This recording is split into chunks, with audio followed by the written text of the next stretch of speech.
Hey, it's the Liftmaster Genie guy here today.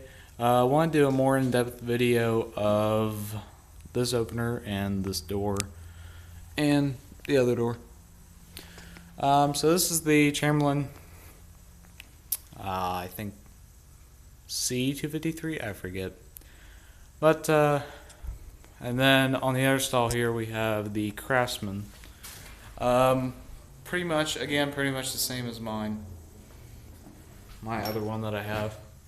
I don't even know what color learn button it is. Yeah, I can't tell. I've looked at it once, but I forget. I couldn't really tell that time either. So, let's go ahead and run this for you here. For our remotes here, we just use these. The Chamberlain remotes. The universal. And then we have the remote that came with this unit, the 3-button remote, I think the 953 ESTD, possibly. I think. I don't have it with me. But, anyways, there's those. We have 2 of those. Controls both doors. Here we go.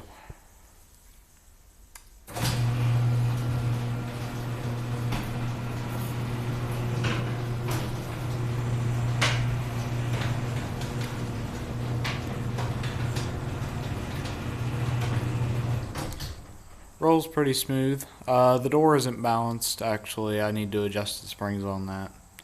But it works for now. It ain't getting used as much as it usually does.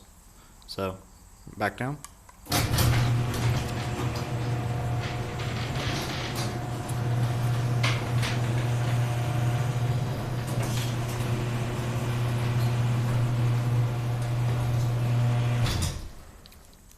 It's actually not that loud.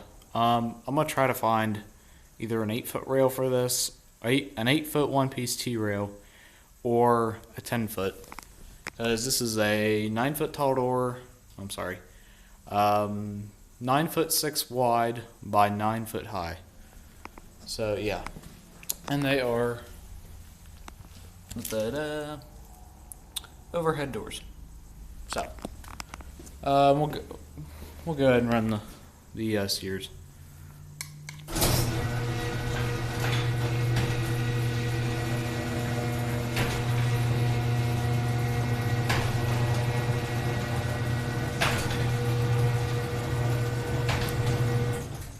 That one does open up a little higher.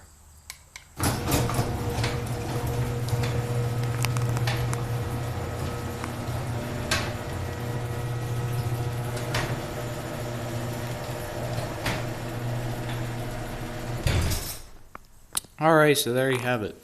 Like I said, I don't know if I said this in the other video, but the original opener that was in here, the opener that I showed the sears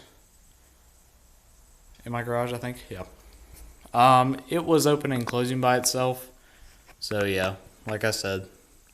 So we replaced it and kept the rail. There's the original rail. So, but anyways, thank you for watching, and as always, comment, drop a like, drop a comment, subscribe, hit that notification bell if you want to see more videos like this one. As always, I encourage everyone to praise the Lord. Thank you for watching.